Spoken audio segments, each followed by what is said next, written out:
Team Sérénité présente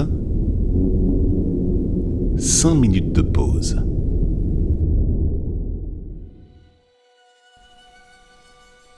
Installe-toi confortablement sur une chaise ou un coussin de méditation, un fauteuil ou à même le sol.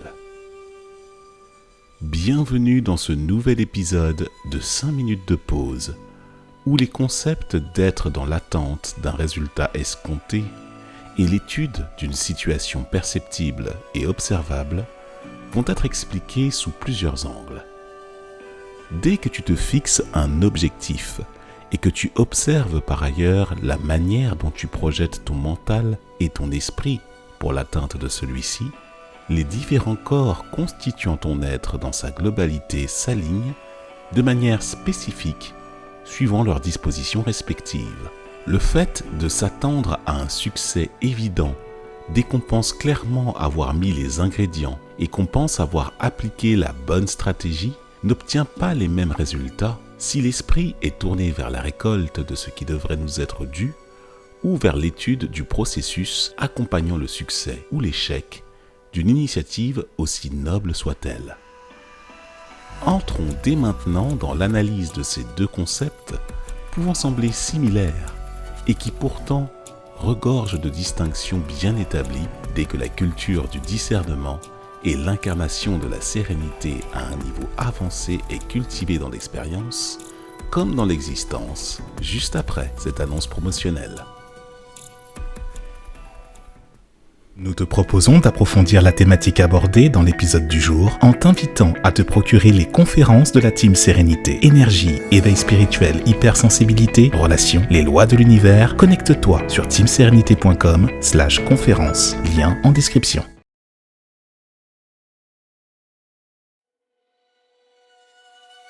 Tout d'abord, afin que cet épisode te soit digeste intellectuellement comme émotionnellement, il semble évident que la définition des principes évoqués en introduction, ainsi qu'une mise en contexte, s'impose.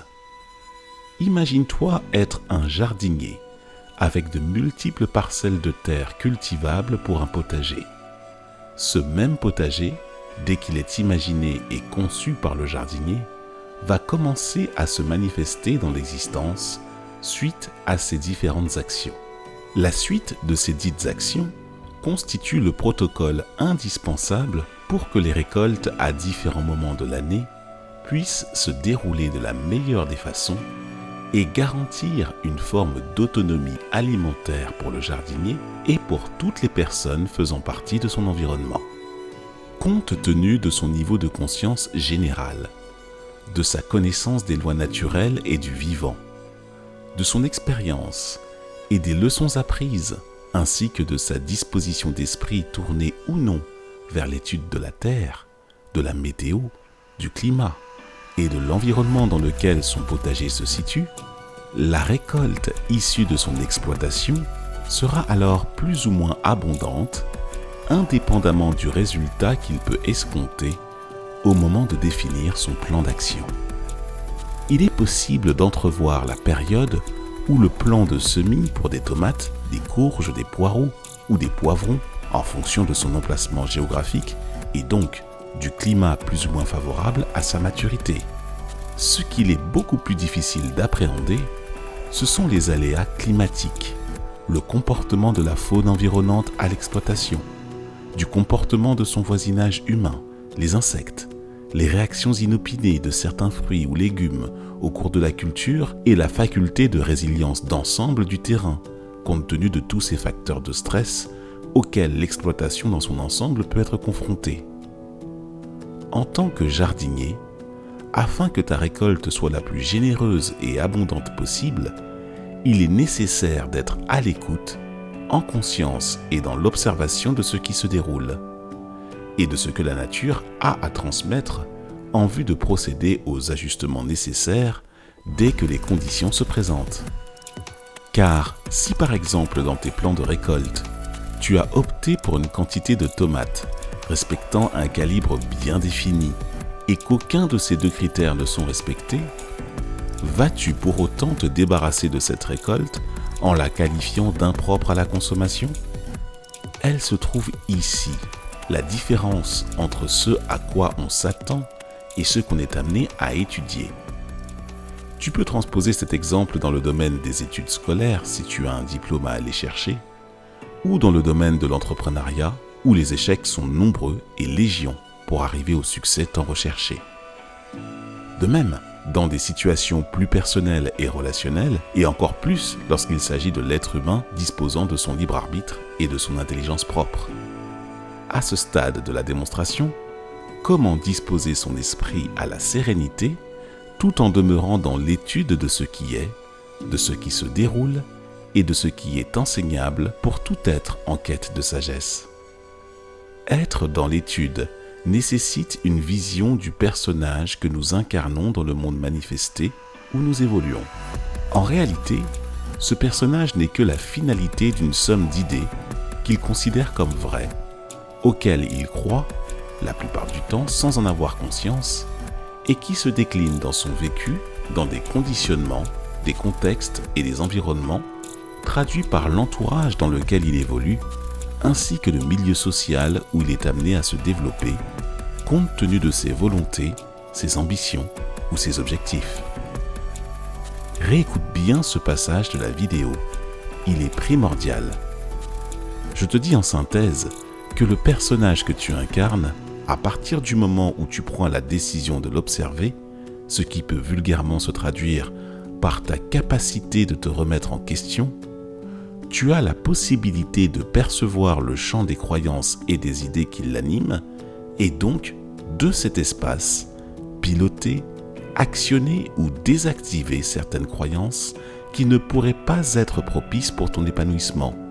Le fait d'être un jardinier, pensant que sous prétexte qu'il dispose des meilleurs râteaux, des meilleurs engrais, des meilleures pelles, de la terre la plus fertile, du tuyau d'arrosage le plus performant et de la serre la plus chauffante, car disposant d'un matériau plus ou moins révolutionnaire pour accélérer la croissance de ses plants de tomates, cela ne va absolument pas lui garantir le résultat qu'il escompte au moment de la récolte, quantitativement comme qualitativement. Car plutôt que de penser comme une tomate ou comme la nature au sens large, il va justement penser comme un jardinier. Et c'est justement là où il s'expose à des déceptions et à du ressentiment. Son personnage, en tant que jardinier, avec tout le jeu des croyances auxquelles il se sera adonné, va lui faire se rendre compte s'il est dans l'étude de l'ensemble des manquements et donc des corrections à adopter pour permettre une meilleure récolte. Dès lors que ton personnage est rongé par l'impatience, la frustration ou l'insatisfaction quant à l'énergie investie pour la réalisation d'une tâche, d'une œuvre ou d'un projet de toute nature, marque 5 minutes de pause immédiatement. Accueille cet état qui est nécessaire et qui te rappelle à ta véritable nature, profonde et sincère, qui n'attend que le moment où tu reviennes l'observer avec calme et humilité. Ne lutte pas, ne fais rien d'autre que d'inspirer, d'expirer avec l'intention d'accueillir ce qui se joue dans ton corps physique. Quand le calme revient dans ton vécu, affirme à ton mental et ton émotionnel que tu es un être lumineux, venu s'incarner pour goûter aux joies de la vie. Ton intention ici et maintenant réside dans le comportement d'un étudiant, observateur de toutes les situations qui te sont données d'expérimenter. Prends dès maintenant conscience de ta posture juste, droite et alignée du moment, ce qui aura un impact direct sur ta faculté à écouter et observer la situation depuis le champ de conscience global et non du personnage qui exécute les croyances vraies ou fausses. Entre dès à présent dans l'accueil et la prise en considération des informations déterminantes à ton évolution et ton épanouissement et ressens la manifestation immédiate de tout ce qui est possible, des opportunités, ainsi que des véritables bénédictions que tes perceptions te font remonter sur le plan émotionnel et mental. Attendre de quelque chose, de quelqu'un ou d'une situation, c'est clairement te rendre dépendant d'une idée que ton personnage inconscient va alors considérer comme vrai car conforme à son champ de vision étriqué et limité.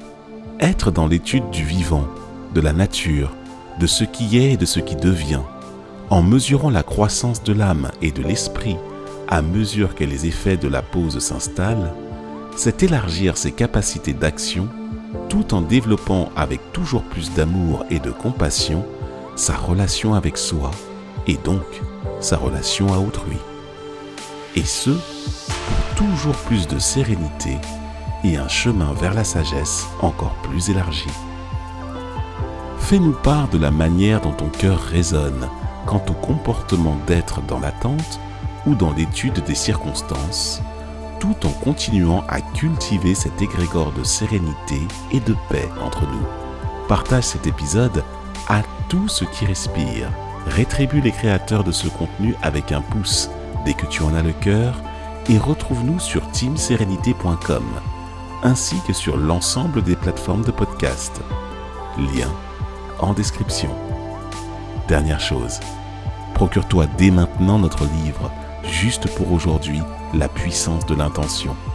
C'est le plus beau des soutiens que tu pourras manifester auprès des fondateurs de la Team Sérénité dans leurs travaux et leur recherche de création de contenu de valeur pour l'âme et pour le cœur.